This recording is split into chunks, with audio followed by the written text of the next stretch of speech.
GST council की एक महत्वपूर्ण बैठक चल रही है और वो बैठक इस मायने में काफी अहम है क्योंकि यहाँ पे आम लोगों को राहत मिलने वाली है। आम लोगों को महंगाई से राहत मिलेगी, घर खर्च कम होगा, बाहर का खर्च कम होगा और लॉन्ग टर्म में सरकार को लगता है कि इससे बाकी सेक्टर को बढ़ावा मिलेगा और रफ्तार को बढ़ावा मिलेगा। जी हाँ, जीएसटी काउंसिल की बैठक जैसे ही शुरू हुई तो आज मुझे दिन याद आ गया, 1 जुलाई 2017 का वो दिन जब आधी रात को संसद भवन में जीएसटी को लॉन्च किया गया था और उसके बाद से जीएसटी ने अलग अलग कई सारे मुकाम हासिल किए और अब जाकर के एक नए मुकाम की तरफ जीएसटी बढ़ चुका है। जीएसटी की परिकल्पना जिस सोच के साथ की गई थी, मुझे लगता है कि वो सोच अब जाकर साकार होने वाली है, क्योंकि इसको वाकई में गुड एंड सिंपल टैक्स बनाने की कोशिश अब अंतिम चरण में है। जीएसटी काउंसिल की बैठक चल रही है और उसमें अलग अलग मुद्दों पर चर्चा हो रही है, लेकिन इस पूरे कोशिश से क्या मायने निकाले जाए, क्या संकेत निकाले जाए, इसी पर आज आवाज अड्डा में करेंगे खास चर्चा। नमस्कार, मैं हूं लक्ष्मण राय और चर्चा में शामिल होने वाले अपने मेहमानों से आपका परिचय करा दूं। सीबीआईसी जो कि जीएसटी की देखरेख करने वाला डिपार्टमेंट है, उसके 2 पूर्व चेयरमैन हमारे पास हैं। एक हैं आपके पास सुमित दत्त मजूमदार साहब, एक है नजीब शाह साहब। दोनों ने जीएसटी को काफी करीब से देखा है। 2 टैक्स एक्सपर्ट हमारे साथ हैं। एमएस मणि साहब हैं जो कि जीएसटी को काफी करीब से देखते ही हैं, साथ ही साथ डेलोइट इंडिया के पार्टनर हैं। इसके अलावा अभिषेक रस्तोगी हैं जो कि रस्तोगी चैम्बर्स के फाउंडर हैं। लेकिन जीएसटी पैदा होने के बाद से लेकर के अब जीएसटी जो युवा हो रहा है, उस पूरे सफर को बिल्कुल करीब से देखने वाले वरिष्ठ आर्थिक पत्रकार शिशिर सिन्हा भी हमारे साथ जुड़ेंगे। लेकिन सबसे पहले आपको परिचय कराता हूं अपने सहयोगी आलोक प्रियदर्शी से, जो इस वक्त खुद वहां पे मौजूद है जहां पे जीएसटी काउंसिल की बैठक चल रही है और इस ऐतिहासिक दिन बैठक में क्या कुछ अब तक हुआ है दिन भर में, आलोक से समझेंगे। आलोक, सबसे पहले तो आप ये बताइए कि दिन भर की बैठक चली, अभी भी बैठक चल रही है, मैराथन बैठक चल रही है, क्या कुछ संकेत निकल कर आ रहे हैं वहां से? बिल्कुल, देखिए, इस बैठक से अभी तक यही संकेत निकल के आ रहे हैं कि जो जनता से जुड़े हुए फैसले हैं, जिसमें जीएसटी के दरों में रेशनलाइजेशन है, 2 रेट बनाना है, इसको लेकर किसी भी राज्य को कोई आपत्ति नहीं है। ज्यादातर राज्यों ने अभी तक इस बात को लेकर सपोर्ट जताया है, समर्थन दिया है कि ये फैसला जनता से हित से जुड़ा हुआ है, लिहाजा हम इसका समर्थन कर रहे हैं। लेकिन जो मुद्दा है वो अटक रहा है सिर्फ इस बात को लेकर कि राज्यों का जो रेवेन्यू लॉस होगा, जिस तरह का एस्टिमेशन किया है, और खास तौर से जो विपक्षी राज्य हैं, जो यहाँ पे विपक्षी गैर बीजेपी शासित राज्य हैं, उन्होंने एक लामबंदी की है। उन्होंने ये बात सरकार के सामने पुरजोर तरीके से रखने की कोशिश की है कि लगभग जो राज्यों का करीब 2 लाख करोड़ रुपए का नुकसान होगा, जिसमें हर राज्य का लगभग 20% का रेवेन्यू लॉस हो रहा है, उसकी भरपाई कैसे होगी। हालांकि इसको लेकर एक ग्रुप ऑफ मिनिस्टर्स बनाई गई थी, लेकिन उसके जो कंक्लूजन है उस पर अभी तक कोई अंतिम राय नहीं बन पाई है। लिहाजा इसी मुद्दे पर इस वक्त लगातार चर्चा चल रही है। हर राज्य अपनी बात यहाँ पर वित्त मंत्री के जो चेयरमैन है उनके सामने रख रहे हैं कि आखिर हमारा समाधान कैसे निकलेगा। जनता का हित इस बात पे कोई, लेकिन राज्यों का हित भी सर्वोपरि है। जनता का हित सर्वोपरि है। राज्यों के हितों को कैसे ख्याल रखा जाए, किसी राज्य को इस बात पर आपत्ति नहीं है कि जीएसटी के रेट को 2 कर दिया जाए, 4 स्लैब को घटाकर। किसी राज्य को इस बात पर आपत्ति नहीं है कि टैक्स की दरें कम करके राहत दी जाए। लेकिन अगर राज्यों को नुकसान होता है तो उसका भी खामियाजा जनता को भुगतना पड़ेगा। तो इसमें बीच का रास्ता क्या निकल सकता है? नजीब शाह साहब, इस बात का अंदेशा पहले से भी था कि राज्य अपने नुकसान की भरपाई जरूर मांगेंगे केंद्र सरकार से। अब यही बात है जिस पर राज्य अड़े हुए हैं कि हमें आप भरपाई कैसे करेंगे, नुकसान होगा, इसका तरीका बताइए। आपको क्या लगता है, ये कोई रास्ता है जो राज्यों को हम भरपाई कर सकें? क्योंकि कंपनसेशन सेस जो लगा रहे थे उसके लिए 5 साल की अवधि दी गई थी, वो अभी तक जो तारीखें निकल कर आ रही है कि अक्टूबर तक हम लोग कंपनसेशन सेस देंगे, उसके बाद उसे खत्म कर देंगे। अब राज्यों को चिंता है टैक्स इतना घटा देंगे तो हमें नुकसान होगा। 48,000 करोड़ रुपए का अनुमान तो सिर्फ पंजाब ने दिया है 2022 से लेकर के अब तक का। सभी राज्यों को नुकसान होगा, रूलिंग पार्टी हो या ओपोजिशन पार्टी स्टेट्स हो, सभी के लिए नुकसान रहेगा। ओपोजिशन पार्टी स्टेट्स इस मुद्दे को ज्यादा उठा रहे हैं, बट आई एम श्योर कि सभी राज्यों को ये कंसर्न रहेगा कि रेवेन्यू लॉस का क्या आगे हल होगा। सेंटर तो अभी तक कई मतलब सजेशंस सुनाए आ रहे हैं, लेकिन कितना सच है हमें नहीं पता, आगे जाके पता चलेगा। एक तो कुछ बोल रहे हैं कि NCCD लगाएंगे, कुछ बोल रहे हैं कि there will be some sort of special cess. So मतलब इससे ये पता चलता है कि centre is also concerned as to how to address the issues being raised by the states. अब क्या हल निकालेंगे कल आज रात या कल सुबह पता चलेगा हमें. बट आई होप क्योंकि सारे डिसीजन अब तक कॉन्सेंसस से हुए हैं, GST के हर डिसीजन, और ये डिसीजन भी कॉन्सेंसस से होगा तो अच्छा रहेगा, विच मीन्स स्टेट्स की भी राय को सुनाई दे and centre comes with some solution. बिल्कुल. एक चीज और मैं आपसे समझना चाहूंगा नजीब शाह साहब कि ये जो दलील दी जाती है, लॉजिक दिया जाता है कि रेट घटाएंगे, कंजम्पशन बढ़ेगा तो प्रोडक्शन बढ़ेगा, जाहिर तौर पर GST कलेक्शन बढ़ेगा. तो भले शॉर्ट टर्म में आपको नुकसान हो रहा है लेकिन लॉन्ग टर्म में आपको इसका फायदा दिखेगा. तो ये क्या राज्यों के लिए एक्सेप्टेबल नहीं है, या फिर एक ऑन पेपर वाला लॉजिक है, प्रैक्टिकल में लॉजिक सही नहीं है? नहीं, ये प्रैक्टिकल लॉजिक भी है, लेकिन तब तक क्या करेंगे स्टेट्स, क्योंकि ये कंजम्पशन बढ़ेगा कुछ समय बाद. देखिए, इमीडिएटली दिवाली तक तो नुकसान हो रहा है. सभी लोग कंज्यूमर्स इंतजार कर रहे हैं कि रेट का कट हो जाएगा और हमें रेट का फायदा मिलेगा. तो वो कंजम्पशन तो अब तक तो अब रुक गया है. जो पीक फेस्टिव पीरियड है उधर तो सारे स्टेट्स को नुकसान हो रहा है. सेकेंडली, ये जो कंजम्पशन बढ़ेगा, डिमांड बढ़ेगा, हेंस रेवेन्यू बढ़ेगा, बात तो सही है.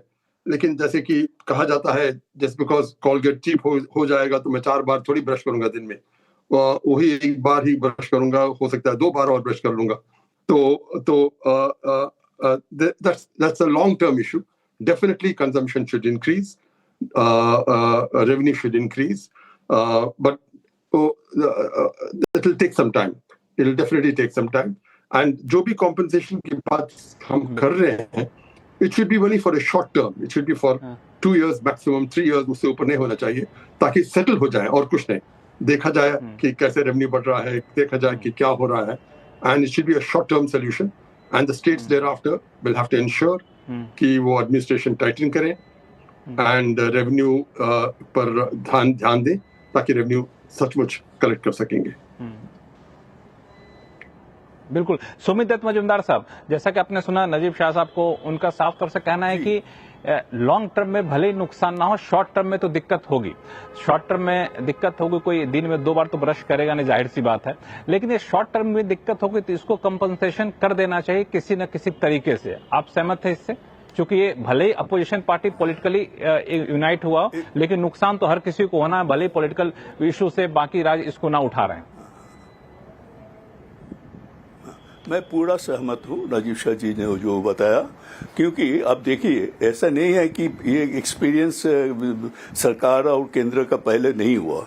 जब GST आए थे, सेम क्वेश्चन आया था कि सेम इशू आया था सामने कि केंद्र ने हमें पैसा देगा कि नहीं देगा, राज्य का जो संदेह था. तो लेकिन देखिए कितना बड़े सुंदर से हो गया, तो थोड़ा टाइम लगा था. वो एग्जाम्पल तो है हमारे पास. ऐसा भी थोड़ा सा ये करके मैं कहता हूँ कि अभी एक्सपर्टाइज इतना ज्यादा हो गया डिपार्टमेंट में और ट्रेड इंडस्ट्री में, सब लोग के स्टेट्स को, सेंटर को, तो वो कोई प्रॉब्लम ज्यादा खड़ा नहीं होगा.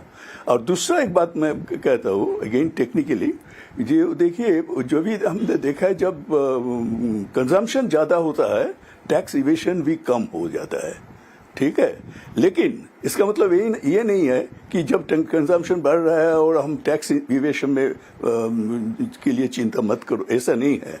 क्योंकि हमें वो जो आप ख्याल रखेंगे, पहले हमारा GST काफी लॉस हुआ था, ये बात ज्यादा नहीं बढ़ रहा था. लेकिन जब से जो एंटी एविएशन विंग जो है ना, जो भागते है, ये एविएशन जो बंद करता है, वो जो एक्टिव हो गया, आप देखिएगा ऐसे आप जैसे करस्पॉन्डिंग कितना रेवेन्यू इंक्रीज हो गया. तो ये मेरा एक छोटा सा सलाह कि वो चीज भी ध्यान में रखते हुए ताकि कोई रुकावट ना आए केंद्रीय और शासकीय का राज्य का इसमें।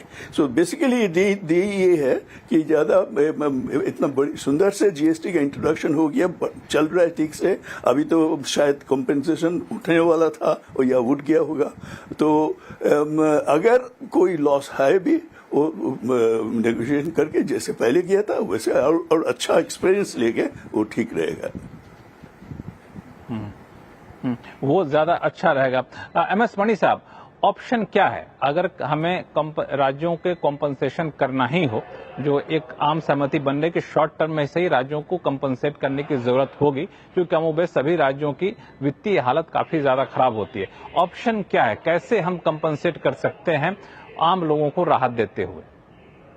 मणि साहब, देखिए कॉम्पेंसेशन का जहां तक सवाल है, इसमें कुछ मुद्दे हैं जो हमें समझने चाहिए। पहली बात यह है कि कंजम्पशन का प्रीमियमाइजेशन होगा जब हम देखते हैं, और कंजम्पशन बास्केट जो आज की तारीख में है वो सेम नहीं रहेगा। तो मैं भी ये मानता हूं कि कुछ एसेंशियल प्रोडक्ट्स हैं, जैसे नजीब साहब ने बताया, उसकी जो कंजम्पशन है वो ऑटोमेटिकली नहीं बढ़ेगी, पर उसमें होगा क्या, प्रीमियमाइजेशन होगा। मतलब जो जिस वैल्यू की आइटम को कंज्यूम करते हैं वो हायर वैल्यू के स्लैब में जाएंगे, क्योंकि अभी प्राइस कम हो गई है। और यही एक्सपीरियंस है सारी कंट्रीज की कि जब भी इनडायरेक्ट टैक्स की रेट कम होती है उसमें कंजम्पशन बास्केट जो है उसमें प्रीमियमाइजेशन ज्यादा आ जाता है। और जीएसटी क्योंकि एड वैलोरम टैक्स है, उसकी वजह से कलेक्शन सर्टेनली इंक्रीज करेगी। दूसरी बात यह है कि हम ये भूल रहे हैं कि बहुत से आइटम्स हैं जो आज की तारीख में 28% के स्लैब में हैं, जिनके ऊपर सेस है 1, 2, 12% वगैरह। अब ये सेस जब चली जाएगी और बहुत से आइटम्स 28 से 40 में चले जाएंगे, उसका जो टैक्स का जो स्लैब है, उसकी जो टैक्स की जो शेयरिंग है वो डायरेक्ट स्टेट को जाएगी। जो आज की तारीख में इनडायरेक्ट तरीके से जाती है वो डायरेक्ट तरीके से चली जाएगी। इसकी वजह से अगर हम ये मानते हैं कि प्रीमियमाइजेशन की वजह से ओवरऑल कंजम्पशन की जो वैल्यू है, हो सकता है कि कंजम्पशन कुछ आइटम्स का जो क्वांटिटेटिव पार्ट है वो नहीं बढ़े, पर उसकी जो वैल्यू है वो जरूर बढ़ेगी। और 28% से जब 40% स्लैब में जाएगी, स्टेट्स का जो हिस्सा है वो भी बढ़ेगा। उसकी वजह से स्टेट्स में अगर कोई डेफिसिट हो गया वो काफी कम रहेगा और वो मैनेजेबल रहेगा और टेम्पररी पीरियड के लिए रहेगा। इस साल में आपने देखा होगा अभी तक, इंक्लूडिंग इस महीना का जो जीएसटी कलेक्शंस का डेटा आया था 2 दिन पहले, जीएसटी कलेक्शंस रोबस्ट हैं, अपवर्ड ट्रैजेक्टरी पे हैं। ऑन एन एवरेज 1,80,000 से 1,90,000 करोड़ पर मंथ हम कलेक्ट कर रहे हैं। तो इसमें अगर थोड़ा सा डिप भी हो गया तो स्टेट की जो फिस्कल डेफिसिट है और सेंटर की जो फिस्कल डेफिसिट है, उसमें उनके पास एब्जॉर्प्शन कैपेसिटी है कि उसको झेल लें। और यही कैलकुलेशन के बेसिस पे वो आगे बढ़े होंगे, क्योंकि हमारे पास तो sector wise product wise data नहीं है। पर जो पॉलिसी मेकर्स हैं वो डेफिनेटली उन्होंने सिनेरियो बिल्डिंग किया होगा कि अगर हम रिड्यूस करते हैं तो क्या क्या संभावना हो सकती है, उसके बेसिस पे वो आगे बढ़ रहे हैं। इसलिए मैं ये मानता हूं कि ये रेवेन्यू लॉस का जो इश्यू है स्टेट्स का, डेफिनेटली जेन्युइन इश्यू है, स्टेट्स को कंसर्न है इसके ऊपर, पर ये एक टेम्पररी ब्लिप रहेगी जो 1, 2, 3 महीने में निकल जाएगी और उसके बाद में जीएसटी कलेक्शन की ट्रैजेक्टरी 2 लाख करोड़ के पार निकल जाएगी। तो ये आपने बिल्कुल सही कहा, लेकिन एक चीज आपने कही कि सेंटर स्टेट दोनों फाइनेंशियली इतना वाकई समर्थ हैं क्या कि कंपनसेशन नहीं भी मिले तो वो अपने फाइनेंस को चला सकते हैं?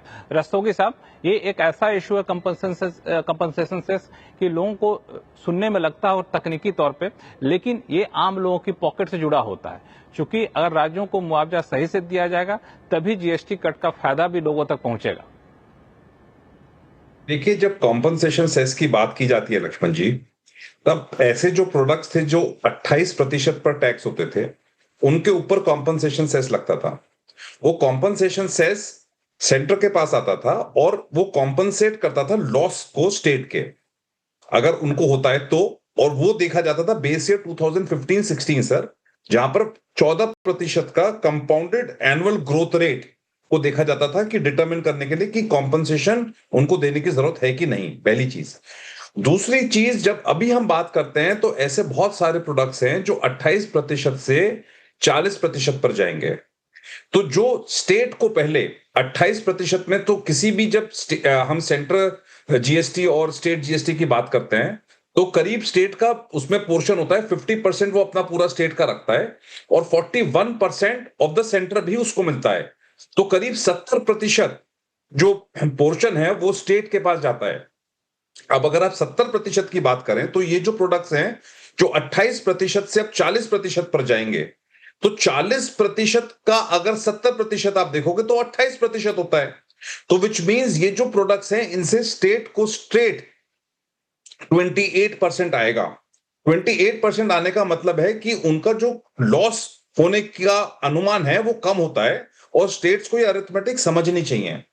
दूसरी बात यह है कि आज जो हम ग्रोथ की बात कर रहे हैं, देखिए आप लास्ट क्वार्टर देखिए, प्रधानमंत्री जी ने भी बताया कि इंडिया की ग्रोथ रोबस्ट है, कंजम्पशन का पैटर्न बढ़ता है क्योंकि जो हमारी परचेजिंग पावर है वो बढ़ती है, हमारी स्पेंडिंग कैपेसिटी बढ़ती है। तो जरूरी नहीं है कि मुझे टूथ ब्रश ही खरीदना है, टूथपेस्ट ही खरीदना और मैं कितनी बार करूंगा, मगर जब मेरी सेविंग्स बढ़ती है, जब मेरी परचेजिंग पावर कैपेसिटी बढ़ती है तो मैं और चीजें खरीदता हूं। मैं होटल में जाके खाना खाना शुरू कर सकता हूं, मैं कुछ चीजें ऐसी खरीद सकता हूं। और इसीलिए जो प्रोडक्ट्स हैं, जैसे आप बात कर रहे हैं आज हम गाड़ियों की, जो 1200 सीसी से कम की गाड़ियां हैं या 350 सीसी से कम की बाइक्स हैं, या ये जो आपके सारे वाइट गुड्स हैं, इनकी सेल जनरली देखी जाती है कि धनतेरस और दिवाली के दौरान ये सेल बढ़ती है। तो अब अगर ये एकदम से इन पर थोड़ा सा प्राइस का बेनिफिट मिलेगा कंज्यूमर को, तो एक मार्केट में सर्कुलेशन ऑफ मनी भी होगा और कंज्यूमर ये चाहेगा कि जब ये चीज आज रेट कम है तो उसका बेनिफिट लिया जाए। तो ओवरऑल पर्सपेक्टिव से भले ही वो 2 बार ब्रश नहीं करेगा, हम मानते हैं, मगर वो जब उसकी परचेजिंग पावर बढ़ जाएगी तो वो स्पेंड करने की, उस चीज को खरीदने की वो इच्छा जो रखता था वो उस इच्छा को पूरी करेगा, मनी सर्कुलेशन में आएगा। और हाँ, उस कारण इसमें दो बातें हैं कि इसमें दो चीजें हैं। राज्यों को ये भरोसा दिलाना होगा कि आपको नुकसान नहीं होगा।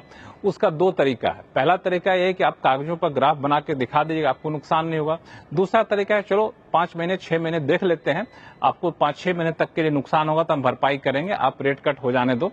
अगर नुकसान नहीं हुआ तो भरपाई नहीं करेंगे, वो फॉर्मूला पहले से बना हुआ है। दूसरी चीज जो आपने कही कि 28% से बढ़ के 40% हो जा रहा है, तो इसमें दरअसल 28% में से जो 40% आइटम जा रहे हैं उसमें से बहुत सारे आइटम थे जिसपे पहले सेस लगता था, उस सेस को एब्जॉर्ब किया जा रहा है 40% करके।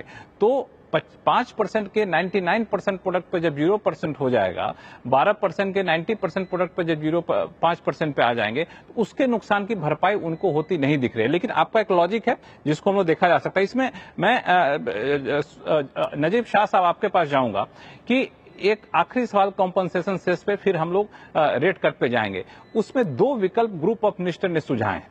एक विकल्प तो ये है कि जो कॉम्पनसेशन सेस है जिस चीज पे लगता था उसको एक एडिशनल ड्यूटी के तौर पर आप लगा दीजिए, ताकि जब तक नुकसान की भरपाई होती रहे तब तक ड्यूटी लागू रहे और फिर आगे चलकर इसको हटा दे। दूसरा यह है कि इस सेस को भी ड्यूटी में एब्जॉर्व कर लीजिए। आपको इन दोनों विकल्प में से कौन सा सबसे ज्यादा फिजिबल दिखता है? कोई भी, क्योंकि दोनों में रेवेन्यू आ जाएगा जो स्टेट्स के साथ शेयर होगा। जैसे कि बता रहे थे आपने, हमारे दूसरे साथी, ये सेस अमाउंट सेंटर के पास ज्यादा था, ये जीएसटी अगर रहेगा तो शेयरेबल रहेगा स्ट्रेट अवे। तो आइदर रूट से रेवेन्यू आ जाएगा which can be shared with the states. दोनों रूट ठीक है। और जिस तरीके से अभिषेक साहब बता रहे थे कि 28 से 40 जा रहे हैं, कई आइटम 28 से 18 में भी आ रहे हैं। तो देयर इज इट, नंबर्स देखना पड़ेगा। आई एम श्योर सीबीआईसी ने नंबर्स काफी बारीकी से देखी हैं, but unless we get to know the numbers, कौन से आइटम कहाँ मूव हो रहे हैं, आज की तारीख में यही हम लोग डिस्कस कर रहे हैं। It is all based on speculation and I think some workable solution emerge होना चाहिए इस काउंसिल के मीटिंग में, ताकि सभी लोग इस रिफॉर्म को आगे बढ़ाएं। बिल्कुल। इसमें एक चीज बता दूं, जो सरकार का कैलकुलेशन है उसमें से ये है कि 12% जिस आइटम पे टैक्स लगता था उसमें से 99% आइटम जो है 5% में आ जाएंगे, और 5% जिस पे लगता था उसमें से 90% आइटम जो है वो 0% पे आ जाएंगे, यानी उसमें नहीं लगेगा। और 28% वाले करीब 90% प्रोडक्ट जो है 18% स्लैब में आ जाएंगे। ये एक कैलकुलेशन यहाँ पे किया गया। खैर, ये एक है, इसी वजह से चूंकि मामला पेचीदा है, राज्यों के बीच सलाह मशविरा का दौर अभी भी जारी है कई घंटों के वजह के दौर में। लेकिन एक जो अच्छी बात निकल कर आई है सुमित दत्त मजूमदार साहब, वो ये कि राज्य रेट रैशनलाइजेशन का विरोध नहीं कर रहे हैं, आम लोगों को राहत देने का विरोध नहीं कर रहे हैं। तो आपको लगता है कि जब आपने जीएसटी की संकल्पना की थी, जब आप थे यहाँ पे, तो वो वाकई अब साकार होने जा रहा है? वाकई गुड एंड सिंपल के साथ साथ लोगों को राहत देने वाला टैक्स सिस्टम होने जा रहा है अब? हाँ, मैं जो 2-3 बातें करने चाहता हूँ इस मामला में कि जो पहले जो है हमारा इकोनॉमी का जो एम्प्लॉयमेंट का मामला है उसमें सबसे ज्यादा कंट्रीब्यूशन है small sector and medium sector, mainly small sector. तो लेकिन इसलिए जो कुछ कंसेशन देकर भी उठा के ले लिया, जैसे कि बोला है कि अगर आप इंटरस्टेट ट्रांजैक्शन करें तो आपका वो बेनिफिट नहीं मिलेगा, थ्रेशोल्ड बेनिफिट नहीं मिलेगा। इसमें बहुत मार खा गई स्मॉल सेक्टर। गुड़गांव से मायापुरी भेजेंगे तो उनका इंटरस्टेट एग्जेम्पशन नहीं मिलेगा, ये इलॉजिकल है।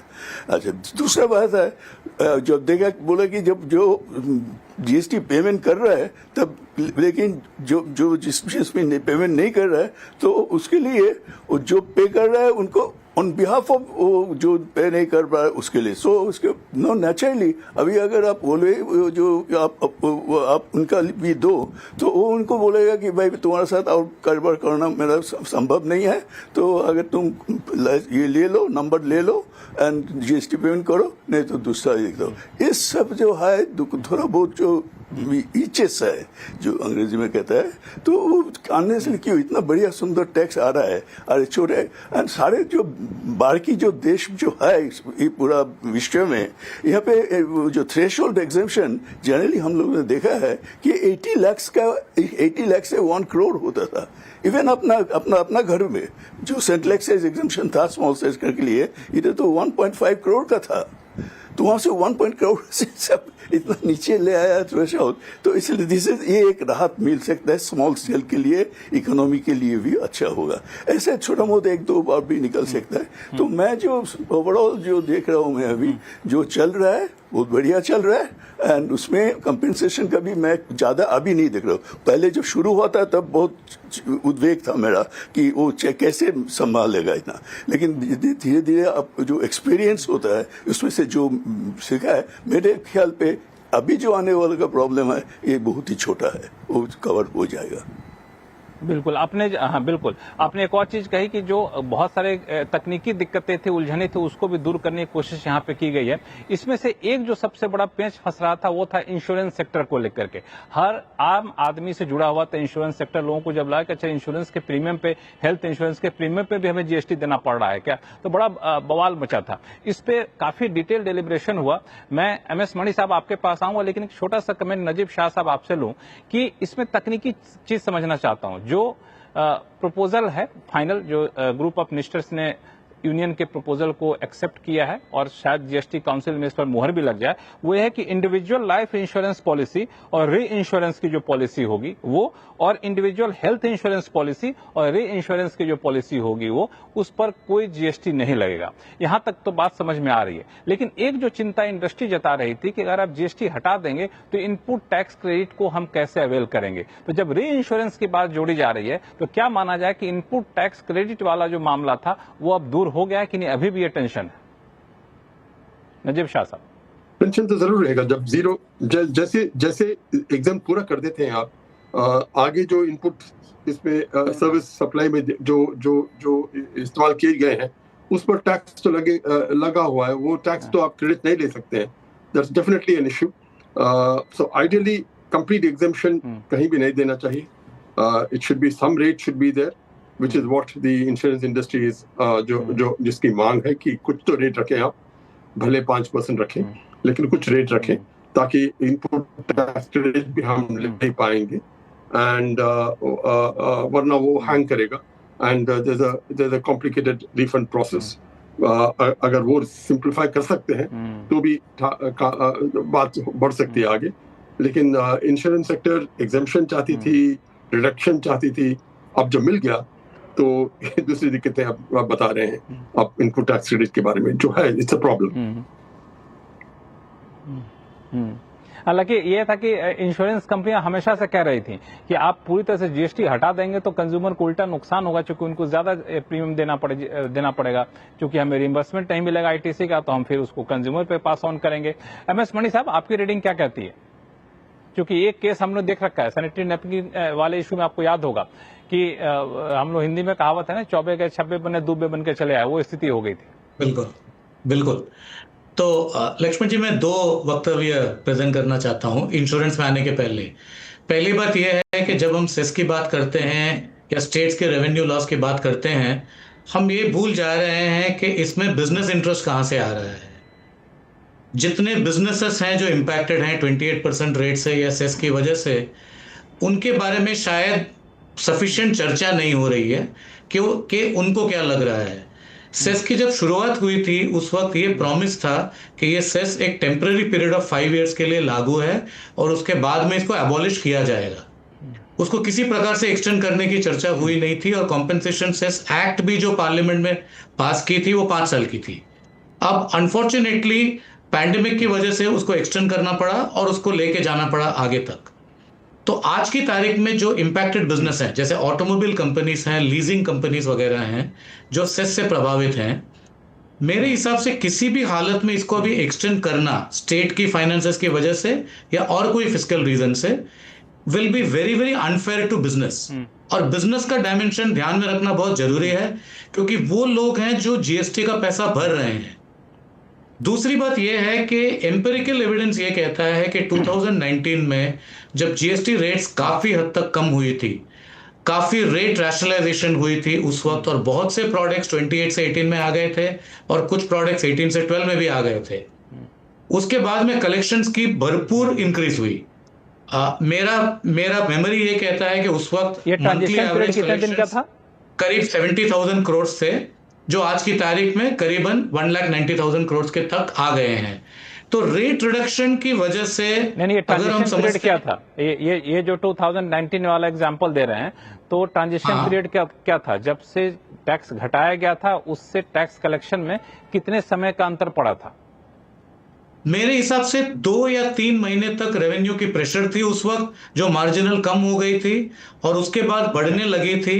पर इसका हम आंकड़ा नहीं निकाल सकते हैं, क्योंकि उसके इमीडिएटली बाद में मार्च 20 में कोविड की पीरियड शुरू हो गई थी, इसलिए इसमें लंबा ट्रांजिशन नहीं हो पाया। और किस हद तक जो कंजम्पशन ड्रॉप हुआ वो रेट की वजह से हुआ है, कोविड की वजह से हुआ, इसका आंकलन नहीं कर सकते हम।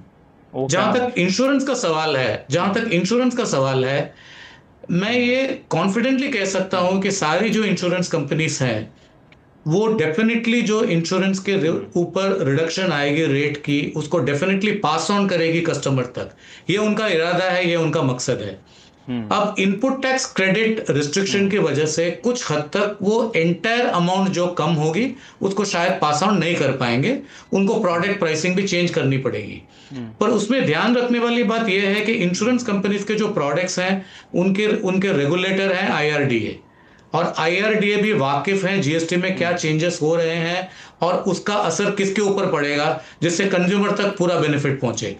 इसलिए इंश्योरेंस में मैं ये समझता हूं कि जितना हद तक मैक्सिमम एक्सटेंट तक जो रेट रिडक्शंस का बेनिफिट रहेगा वो इंश्योरेंस कंपनीज कंज्यूमर को पास ऑन करेगी, क्योंकि इसका मकसद है इंडिया में इंश्योरेंस पेनिट्रेशन इंक्रीज करना। इंडिया की इंश्योरेंस पेनिट्रेशन आज की तारीख में 1% या 1.1% है, जबकि ग्लोबल एवरेज 4% की है। तो अगर इंश्योरेंस पेनिट्रेशन को इंक्रीज करना है, प्रोडक्ट प्राइसिंग के ऊपर ध्यान देना पड़ेगा, और सारी इंश्योरेंस कंपनीज की कोशिश यही रहेगी कि मैक्सिमम हद तक जो रिडक्शन है वो कस्टमर्स को पास ऑन कर दे। ये इंश्योरेंस कंपनी की एक कोशिश होगी, लेकिन आपको सच बात बताऊं मणि साहब और बाकी पैनलिस्ट भी, कि जब इस मुद्दे पे ग्रुप ऑफ मिनिस्टर्स की बैठक हुई ना, तो उस बैठक में सब कोई जीएसटी को कम करने या घटाने पर सहमत थे, लेकिन एक बात में हर राज्य कह रहे थे। मैं बताऊं आपको, जो वॉल्यूम 1 है जो पूरे जीएसटी काउंसिल के एजेंडा का, उसमें पेज नंबर 211 में साफ तौर से लिखा है कि राज्यों ने ये चिंता जताई कि कंपनियां अपने मुनाफे में इस जीएसटी रिडक्शन को ना जोड़े, बल्कि कंज्यूमर को इसका फायदा पहुंचाए। यह फायदा पूरी तरह से पहुंचा पाएगी इंश्योरेंस कंपनियां, इसकी गुंजाइश रस्तोगी साहब आपको कितनी लगती है? देखिए, जो एंटी प्रॉफिटेरिंग के प्रोविजंस हैं, वो आज सब बोलते हैं कि उसमें एक सनसेट क्लॉज है, मगर वो टेक्निकली सनसेट क्लॉज आया है एक नोटिफिकेशन के द्वारा। जो सेक्शन 171 है उसका सब सेक्शन 2 में नोटिफिकेशन के द्वारा वो सनसेट क्लॉज डाला गया है, मगर प्रोविजन अभी भी है। अगर गवर्नमेंट उस नोटिफिकेशन को रिवोक कर देती है या एक नई नोटिफिकेशन ले आती है कि अब क्योंकि जीएसटी 2.0 आ रहा है और इतने सारे रेट में रिडक्शन हो रहा है तो बेनिफिट पास होना चाहिए, तो कोई बहुत बड़ी बात नहीं है कि वो नोटिफिकेशन उसको एक्सटेंड कर दे।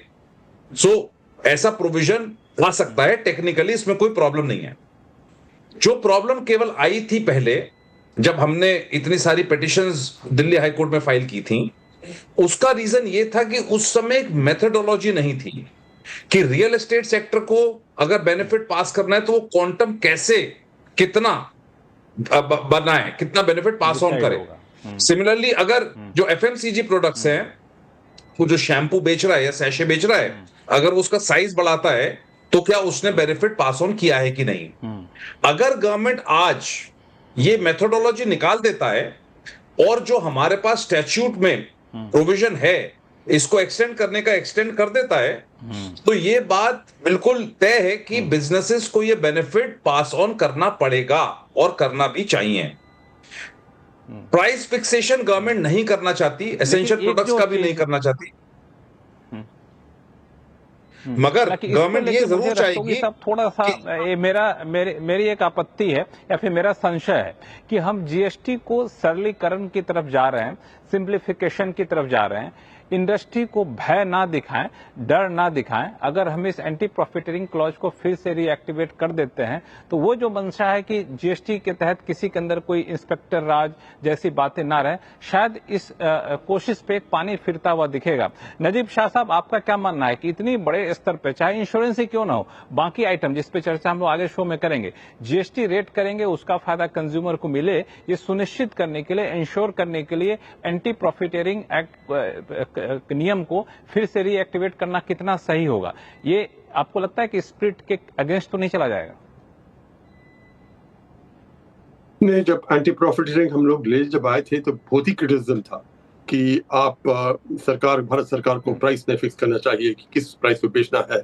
लेकिन सोच उस समय यही थी कि जब क्रेडिट आपको सारा मिल रहा है, उस क्रेडिट का बेनिफिट तो कंज्यूमर पर को भी पास ऑन करना चाहिए। The criticism, it got suspended. तो आज की तारीख में I don't think the government will reintroduce anti-profiteering, but they will definitely, industry से ये आशा रहेगी कि आप benefit pass on करेंगे, and अगर pass on नहीं करेंगे तो suitable action will be taken. तो I don't think anti-profiteering दोबारा आएगा, क्योंकि industry was very critical of anti profiteering, क्योंकि हम लोग बहुत सोच विचार किए थे इस पर कि रखना चाहिए नहीं रखना चाहिए। इसमें नजीब शाह साहब, ये एंटी प्रॉफिटरिंग क्लॉज को सस्पेंड क्यों किया गया था? इंडस्ट्री के प्रेशर में आकर के, या फिर आप लोग ये निश्चिंत हो गए थे कि नहीं, इंडस्ट्री तो पास ऑन कर रही है, इनको अब एंटी प्रॉफिटरिंग क्लॉज का डर दिखाने की जरूरत नहीं है? नहीं, शुरुआत से वो टेम्परेरी था। वो that is clearly a commitment the government had given कि टेम्परेरी रहेगा। ये इनिशियली हम लोग इसलिए रखेंगे ताकि आप लोग पास ऑन बेनिफिट करेंगे। एंड जब सस्पेंड किया गया था कि इस कॉन्फ्रेंस में सस्पेंड किया गया था कि हाँ सचमुच आप पास ऑन कर रहे हैं। नाउ द रैशनलाइजेशन जो अब चल रहा है ये तो उससे भी ज्यादा है, मतलब in terms of rate reduction. I don't know, I would not speculate, नहीं करना चाहूंगा इस पर, लेकिन definitely government will want benefit to go to the consumer, definitely they will want it. बिल्कुल एमएस मणि साहब, मैं आपसे थोड़ा सा इस पे व्यू चाहूंगा, चूंकि इसमें दो अलग अलग राय है। कंज्यूमर को पास ऑन करेंगे, ये इंश्योर करना आपको, चूंकि असली मकसद यही है। दूसरा ये है कि कंपनियों को लगे कि फिर से इंस्पेक्टर आ जा रहा है, क्योंकि आप सरकार से भी कई बार कंसल्टेशन प्रोसेस में पार्टिसिपेट कर रहे होते हैं, इंडस्ट्री से के साथ भी आपकी बातचीत होती है। आपके हिसाब से क्या रास्ता है, इंडस्ट्री पे छोड़ देना चाहिए कि या फिर एंटी प्रॉफिटेरिंग को वापस से लाना चाहिए? मणि साहब। देखिए हमें इंडस्ट्री के ऊपर विश्वास करना चाहिए, क्योंकि आज का जो जमाना है 2025 में, ये soft touch regulation, light regulation, zero regulation की तरफ है। और जितना हम कानून बनाएंगे वो कानून को इम्प्लीमेंट करने वाले बनाएंगे, और फिर उससे हम कोर्ट्स का टाइम ऑक्युपाई करेंगे, तो उसमें किसी को बेनिफिट नहीं मिलता है। मैं ये मानता हूं आज की तारीख में हमारी जो इंडस्ट्री है ऑल अक्रॉस द कंट्री, वो इतनी विस्तृत है और इतनी बैलेंस्ड है कि अगर कोई रेट रिडक्शन होती है जीएसटी के अंतर्गत, और मान लीजिए एक मैन्युफैक्चरर या एक प्लेयर ने रिडक्शन पास ऑन नहीं किया, तो कॉम्पिटिटिव फोर्सेस जो रहेंगी वो मजबूर करेंगी कि उनको पास ऑन करें।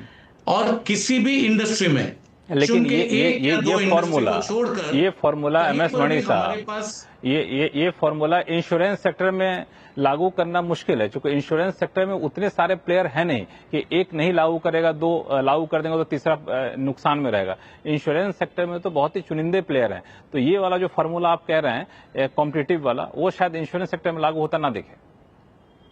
इंश्योरेंस सेक्टर में 30 प्राइवेट इंश्योरेंस कंपनीज हैं, 30 इंश्योरेंस कंपनीज हैं जो हेल्थ पॉलिसीज बेचती हैं, और आज की तारीख में सारे इंश्योरेंस कंपनीज को अपनी मार्केट शेयर बढ़ाना है।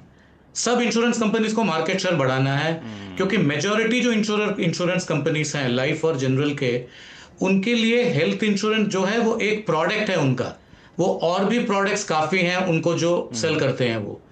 तो इसकी वजह से अगर एक इंश्योरेंस कंपनी इसको पास ऑन नहीं करती है, तो कॉम्पिटिटिव फोर्सेस मजबूर करेंगे उसको पास ऑन करने के लिए। दूसरी बात यह है कि अगर मान लीजिए किसी ने पास ऑन नहीं किया, 10% या 20% प्लेयर्स ने पास ऑन नहीं किया, उसकी वजह से 80% जो प्लेयर्स हैं उनको बर्डन नहीं करना चाहिए कि उनके पास में अब जरूरत है कि वो एंटी प्रॉफिटरिंग के हिसाब से डॉक्यूमेंटेशन बनाएं, उसको सबमिट करें, उसके आगे बढ़ें, उसकी सुनवाई होगी, फिर एक लंबा लिटिगेशन प्रोसेस शुरू हो जाएगा। तो जहां तक संभव हो सके मैं ये मानता हूं कि soft touch regulation, right regulation रहना चाहिए। अगर जरूरत पड़ गई कहीं पर, अगर गवर्नमेंट ने देखा कि किसी एक सेक्टर में बेनिफिट्स पास ऑन नहीं हुए हैं कंज्यूमर तक, तो उस सेक्टर के लिए टेम्पररी पीरियड के लिए और कुछ प्रावधान लेके आ सकते हैं which are similar to anti profiteering. बिल्कुल सारे सेक्टर के लिए ना करें, जहां पे जरूरत हो वहां पे टारगेटेड स्टेप ले, तो शायद उसका फायदा ज्यादा होगा, बाकी लोगों को परेशानी नहीं होगी। मजूमदार साहब, आपकी कोई राय इस पे?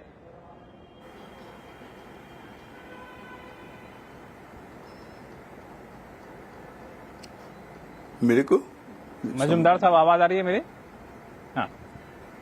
हाँ मजूमदार साहब, अभी आया। हाँ, एंटी प्रॉफिटेरिंग को फिर से लाना चाहिए। मैं जी फिर से लाना नहीं है, क्योंकि पहले से था कि इंट्रोडक्टरी है वो जो पहले जो लाया था। लेकिन मैं ये कहूंगा कि ये प्रोविजन एक रहे कि अगर कहीं देख रहा है कोई कि यहाँ पे बड़ा वो जो expert the original idea anti profit जो है वो देयर शुड बी, वो पास ऑन कर देना चाहिए जिनका मिलना है। तो एक जैसे कि आपने देखिए, मैं इसको कंपेयर करता हूँ एंटी इवेशन जो है गवर्नमेंट का। एंटी इवेशन सब जगह पे जाके वो रेट नहीं करता है, लेकिन उनके पास जो खबर रहता है तो तब जाके वो इस सब कर। So like something like that in a softer way वो कुछ कर सकते हैं हम ये लिए, ताकि थोड़ा डर भी रहेगा और ताकि वो पासन कर दे। और दूसरा एक बात है, इसके लिए आपको बहुत सारे सोसाइटीज है हमारे देश में जो देखता है कौन को जो सर्विस करता है कंज्यूमर को, तो उनका जो है वो उन लोग हेल्प करते हैं। देखिए वो कंज्यूमर को नहीं दे रहा है जो मिलना चाहिए, सो हम लोग उनको जरा यूटिलाइज करेंगे। वो बहुत ही ऑर्गेनाइज्ड, एक्चुअल नाम मेरा याद में नहीं आ रहा है, लेकिन वो जो they will come and tell you, they will come and help you, ये देखो ये नहीं दे रहा है। बट देन आप ऐसे कंपल्सरी सबको जो एंटी प्रॉफिटियरिंग एज प्रोविजन वो रखना नहीं चाहिए, लेकिन एक्ट में रहने दो कि पहले कि जो only in cases whether it is something like that can be drafted properly on the spot. I can not से एग्जैक्टली। बिल्कुल, तो ये एंटी प्रॉफिटियरिंग को लेकर बात होगी, लेकिन सारे दर्शक यही जानना चाहते हैं कि जीएसटी काउंसिल की बैठक कब खत्म होगी और कब ये खुशखबरी सुनने को मिलेगी कि उनके रोजमर्रा की चीजों पे, सामान पे जीएसटी कम हो गया है, कार पे जीएसटी कम हो गया है, कपड़े पे जीएसटी कम हो गया है, एसी टीवी फ्रिज पे जीएसटी कम हो गया, कब सुनने को मिलेगा? और ऐसे में क्या आपको अपनी शॉपिंग रोक के रखनी चाहिए? जीएसटी काउंसिल की बैठक जिस पर सबकी निगाहें टिकी हुई थी, वो बैठक चल रही है और कल तक ये बैठक चलेगी और सब यही जानना चाहते हैं कि आखिर कब जीएसटी काउंसिल ये फैसला ले कि हमारी कार पे जीएसटी कम हो जाएगा, हमारे कपड़े पे जीएसटी कम हो जाएगा, एसी टीवी फ्रिज जो हम खरीदने की सोच रहे हैं उस पर जीएसटी कम हो जाएगा। तो ग्राउंड से कई सारी रिपोर्ट ऐसी आ रही थी कि लोगों ने शॉपिंग बंद कर दी है कि चलो अब तो जीएसटी कम होगा, चलो कुछ फायदे होंगे तो उसके बाद हम लोग शॉपिंग करेंगे। एमएस मणि साहब, लोगों को थोड़ा रुक जाना चाहिए? देखिए, ये नॉर्मल कंज्यूमर बिहेवियर है कि जब भी एक्सपेक्टेशन है कि किसी की प्राइस ड्रॉप होगी, टैक्स कम होगी। और लक्ष्मण जी, आपको याद होगा कि पहले प्री 2017 जब एक्साइज का जमाना था और जिस वक्त में यूनियन बजट की प्रेजेंटेशन 28 फरवरी को होती थी, उस वक्त भी ये सिमिलर पैटर्न हर साल में दिखने को मिलता था, जहां पर फरवरी में जनरली सारे ड्यूरेबल्स, सारे कंज्यूमर आइटम्स के सेल डाउन होते थे, क्योंकि ये संभावना थी कि किसी आइटम के ऊपर एक्साइज ड्यूटी कम हो जाएगी। तो ये नॉर्मल कंज्यूमर बिहेवियर है। पर मैं ये समझता हूं कि ये जो रेट रिडक्शंस है, इसका ऐलान सिर्फ 20 दिन पहले हुई है, अगस्त 15 को ही हुई है, और आज की तारीख में हम सितंबर 3 को बात कर रहे हैं और उम्मीद कर रहे हैं कि कल तक इसका फैसला हो जाए। तो 20 डे जो विंडो है, उसमें अगर हम बहुत से प्रोडक्ट्स के ऊपर रेट कटौती का ऐलान कर सकते हैं तो ये बहुत अच्छी बात है। पर मैं ये समझता हूं कि इसका जो ऐलान हो जाएगा और उसके बाद में दो चीजें करनी पड़ेगी। एक तो है इफेक्टिव डेट की जो इंटीमेशन की जाएगी, वो जितना जल्दी हो सके उतना अच्छा है, जिससे किसी प्रकार का सेल, ओणम का सेल हो या दशहरा का सेल हो, कोई स्टॉप नहीं हो। दूसरी बात है, इसमें ट्रांजिशन प्रोविजंस की बहुत जरूरत है, क्योंकि हर जगह पे, हर बिजनेस पे पाइपलाइन इन्वेंट्री है, वेयरहाउस स्टॉक है, जो पहले के प्राइस में आई है, पहले के रेट में आई है। इसलिए जैसे जीएसटी की शुरुआत जब हुई थी, उस वक्त ट्रांजिशन रूल्स का घोषणा किया गया था, उसी वक्त अभी भी ट्रांजिशनल रूल्स को अनाउंस करना बहुत जरूरी है जीएसटी रेट के कटौती के साथ में, तब जाके बिजनेस स्टेबल पैटर्न पे चल पाएगी। ये आपने बहुत सही कहा कि ट्रांजिशनल पीरियड को अनाउंस करना काफी ज्यादा यहाँ पे जरूरी है, लेकिन इस ट्रांजिशनल पीरियड के लिए कंज्यूमर को क्या करना चाहिए? मैं छोटा सा एग्जांपल आपको समझाता हूँ कि मान लिया जाए कोई शख्स कार की बुकिंग अभी करता है और कहता है कि हमें तो दे देना आप तब जब दिवाली का मौका आएगा तब, ये मान करके कि दिवाली तक तो जो हमें जीएसटी रेट कम हो जाएगा। तो थोड़ा सा हमारे दर्शकों को मणि साहब आप ही समझा दीजिए कि उनको जीएसटी किस रेट पे देना होगा? आज जब हम बुकिंग कर रहे हैं उस रेट पे देना होगा या फिर जिस दिन हम कार की डिलीवरी लेंगे उस रेट पे देना होगा? बहुत अच्छा सवाल किया आपने, क्योंकि बहुत से लोग, मेरे रिश्तेदार भी यही सवाल पूछ रहे हैं मुझसे कुछ दिनों से। तो इसमें आंसर बहुत क्लियर है। गाड़ी के ऊपर जो जीएसटी रेट होगी वो उस दिन की होगी जब उसकी डिलीवरी होगी आपके एंड पे। इस पे आपको सिर्फ ध्यान रखना है कि गाड़ी में दो किस्म की जीएसटी है। एक जो डीलर पे करता है मैन्युफैक्चरर को, गाड़ी बनाने वाली कंपनी को, वो डिपेंड करता है किस तारीख को गाड़ी की जो मैन्युफैक्चरर है उन्होंने अपने फैक्ट्री से डिस्पैच किया है, और जिस दिन डीलर आपको सेल कर रहा है, डीलर उस दिन का जीएसटी रेट ही चार्ज कर सकेगा। इसलिए अगर किसी को गाड़ी की बुकिंग करनी है तो वो जाएं, बुक कर लें, जीएसटी एज एप्लीकेबल करें, और जीएसटी में प्लेस ऑफ सप्लाई रूल जो है वो बहुत क्लियर है कि जिस दिन पे जीएसटी एप्लीकेबल होगी वो उस दिन का रेट होगा, not the date of the booking. इसलिए वो चाहे गाड़ी हो या एसी हो या डिशवॉशर हो या बड़ी टीवी हो, बुकिंग करने में कोई तकलीफ नहीं है। पर सिर्फ ध्यान रखना है कि डिलीवरी तभी लें और वही माल लें जो नया माल है, नए जीएसटी रेट के बाद में डीलर के पास जो पहुंचा है। अच्छा, ये बड़ा पेचीदा काम है कि कैसे हम इंश्योर करें कि जीएसटी के पास, डीलर के पास जो पहुंचा है वो पुराने रेट पे पहुंचा है कि नए रेट पे पहुंचा है। रस्तोगी साहब, ये तो अच्छा है कि शॉपिंग करने जाए तभी पूछ ले सामने वाले से कि ये बताओ कि हम पे जीएसटी कितना लगा रहे हो। देखिए, पहली चीज तो जो है ना, वो जो इंडिया का कंज्यूमर है वो बहुत इंटेलिजेंट है। तो जब भी वो अभी ये परचेजेस करेगा तो कंपैरिजन जरूर करेगा। अगर वो एक फ्रिज खरीदने जाता है तो दोनों मॉडल्स को कंपेयर करेगा फीचर से और प्राइस से। पहली चीज, आपने जो एंटी प्रॉफिटरिंग की बात की थी, आप ये देखिए कि 1 करोड़ जीएसटी रजिस्ट्रेशंस हैं, मगर एंटी प्रॉफिटरिंग केस केवल 150 कंपनीज पे हुए थे। तो ऐसा नहीं है कि एंटी प्रॉफिटरिंग केसेस बहुत ज्यादा कंपनीज पे हुए थे। उसने एंटी प्रॉफिटरिंग प्रोविजन ने एक डेटरेंस क्रिएट किया था, और वो डेटरेंस ये था कि कंपनीज को प्रोविजन होने की वजह से ये अत्यंत आवश्यक था कि किसी फॉर्म में वो बेनिफिट पास ऑन करें। जो इन 150 केसेस में से भी 50% से ज्यादा केसेस थे, वो इसलिए नहीं थे कि उन्होंने वो बेनिफिट पास ऑन नहीं करा, वो इसलिए थे कि वो कितना कराए और किस फॉर्म में कराए। तो ऐसा कंपनीज का इंटेंशन नहीं था, और ऐसा अभी भी कंपनीज का इंटेंशन नहीं होगा। एंटी प्रॉफिटरिंग प्रोविजंस आते हैं तो एक डिटरेंस क्रिएट होगा, और जैसे कि बात की गई थी कि एक अगर पेनल्टी सॉर्ट आप लगाना चाहते हो तो उसको लगाने के लिए भी आपको स्टैट्यूटरी में पावर चाहिए होगी, तो उसको एक्सटेंशन करना पड़ेगा। एक और अहम बात है कि बहुत सारे कॉन्ट्रैक्ट्स होते हैं जो रनिंग कॉन्ट्रैक्ट्स होते हैं। जैसे अगर कोई एएमसी हो गई या लाइफ इंश्योरेंस अगर 10 साल की हो गई जिसका प्रीमियम आज डिटरमिन्ड है, उन केसेस में बेनिफिट कैसे पास ऑन होगा, पर गाइडलाइंस आनी चाहिए। अगर एंटी प्रॉफिटरिंग प्रोविजंस नहीं आते हैं या एक्सटेंड नहीं होते हैं, तो ये इंपॉर्टेंट है कि इन चीजों को लेकर जो रनिंग कॉन्ट्रैक्ट्स हैं, जो बड़े रियल एस्टेट प्रोजेक्ट्स हैं वो हो सकते हैं, लाइफ इंश्योरेंस पॉलिसीज हो सकती है लंबे पीरियड के लिए, एएमसीज हो सकती हैं, जो बहुत सारी अभी चीजें जैसे सीसीटीवी और एसी हैं वो वर्क्स कॉन्ट्रैक्ट में आएंगे या फिर वो प्रोडक्ट्स में जाएंगे, क्योंकि वो एक ही रेट हो जाएगा। जो अभी तक तो डिफरेंट रेट था, एसी 28% में होते थे और वर्क्स कॉन्ट्रैक्ट डिफरेंट होता था। सिमिलरली सीसीटीवी, ऐसे जो हम दिल्ली हाई कोर्ट के सामने मैटर्स आर्ग्यू कर रहे हैं, ये आगे आने वाले समय के लिए तो डिस्प्यूट खत्म हो जाएंगे, मगर ये अभी के लिए क्या गाइडलाइंस होनी चाहिए, रेट रैशनलाइजेशन से क्या फायदा कंज्यूमर को पहुंच रहा है कि नहीं पहुंच रहा है, ये देखना बहुत जरूरी है। तो इसमें रेट रैशनलाइजेशन में एक और जो बहुत बड़ा पॉइंट है वो ये है कि जो क्लासिफिकेशन के डिस्प्यूट्स हैं वो कम होते हैं। ऐसे बहुत सारे डिस्प्यूट जैसे हम आर्ग्यू कर रहे हैं डोनट्स है, वो डोनट्स का जो रेट है वो 18% है, मगर रेस्टोरेंट की सर्विस 5% पे टैक्स होती है, तो वो कैसे टैक्स होगी।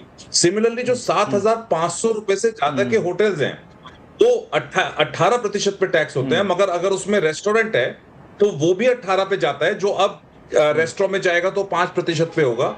और अगर उन रूम्स का एक भी दिन 7,500 से ज्यादा होता है तो पूरे रेस्टोरेंट 18% पे टैक्स होते हैं। ऐसे बहुत सारे इश्यूज क्लासिफिकेशन के हैं जो खत्म होते हैं। इनफैक्ट मेट्रो से लेके रेलवे से लेके बहुत सारी ऐसी चीजें जो सिंप्लीफाई करने का एक ऑब्जेक्टिव है। जैसे आप बात करें बिजनेस क्लास टिकट का क्या होगा, इंटरनेशनल टिकट का क्या होगा, और कुछ ऐसी भी चीजें चल रही हैं गवर्नमेंट के दिमाग में जिस पे टैक्स अब आ सकता है। इंटरनेशनल ट्रैवल बिजनेस क्लास में क्या ये हायर रेट पर टैक्स हो सकता है। जो इंटरनेशनल, जैसे अगर आज आप बात करते हैं आईएसबी स्कूल की, तो आईएसबी की जो फीस होती है उस पर 18% टैक्स लगता है, बट जब यहां से बच्चे, मैं आपकी बात को समझ गया। आप दरअसल कहना ये चाह रहे हैं कि क्लासिफिकेशन को लेकर जो कंफ्यूजन है उसको दूर करना चाहिए। उस क्लासिफिकेशन की वजह से कई बार जो है नहीं चाहते हुए भी ज्यादा जीएसटी चुकाना पड़ता है या फिर उसको जीएसटी तय करना एक मुश्किल हो जाता है। नजीर शाह साहब, ये जो एग्जाम्पल दिया रस्तोगी साहब ने, वाकई प्रैक्टिकल एग्जाम्पल है कि ये दिक्कतें होती हैं, इसको कैसे दूर किया जा सकता है। आपको लगता है कि जीएसटी काउंसिल इस पर विचार करेगा? क्योंकि जब जीएसटी रिफॉर्म की बात प्रधानमंत्री ने की थी लाल किले से, तो उसके बाद ये कहा गया कि 3 फ्रंट पे हम काम करेंगे। रेट रेगुलेशन तो होगा ही होगा, इस तरह के क्लासिफिकेशन में जो अड़चने हैं, दिक्कतें हैं, उसको भी हम दूर करेंगे। तो आप किस तरह का आउटकम की अपेक्षा रखते हैं?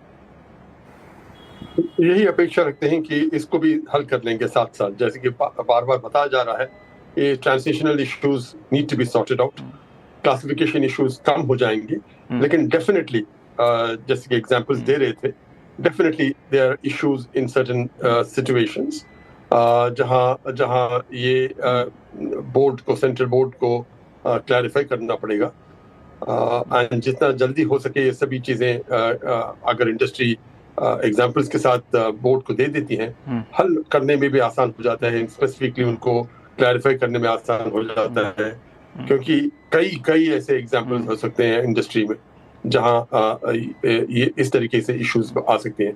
तो ये ट्रांजिशन के साथ साथ, ट्रांजिशन में डेफिनेटली देयर बी चैलेंजेस, इसमें कोई शक की बात नहीं है, एंड जितना जल्दी क्लैरिफाई कर सकते हैं उतना बेहतर है इंडस्ट्री के लिए। ये आपने बिल्कुल सही कहा। यहाँ पे सुमित दत्त मजुमदार साहब, ये ट्रांजिशनल इशू और क्लासिफिकेशन दो ऐसा इशू है जो अगर आपको रियल टर्म में राहत पहुंचानी है तो इसको आपको दूर करनी पड़ेगी। सिर्फ पेपरों पे हम रिफॉर्म कर दें तो काम चलेगा नहीं ऐसे में। ये कितना मुमकिन है कर पाना, क्योंकि उसमें कई सारे अड़चने आती हैं। पहले भी कोशिश की गई थी, आपके समय भी कोशिश की गई थी। नहीं जी, बात यह है कि जी आप देखिएगा कहाँ क्लासिफिकेशन का डिस्प्यूट ज्यादा होता है, जहाँ पे दो आइटम का कैरेक्टरिस्टिक्स में तो जो फर्क है वो ज्यादा नहीं है। जैसे कि मैं अभी एग्जांपल देता हूँ, अभी इतना अच्छा काम हुआ कि 12 और 18% का, अब कुछ स्टडी करिए देखिएगा, मैक्सिमम डिस्प्यूट्स इन क्लासिफिकेशन होता है 12% और 18% में। तो वहां पे क्या होता है, नॉट ओनली दैट ये सारे प्रॉब्लम हो के वो तो कुछ उधर इसमें एक करप्शन का भी स्कोप रह जाता है।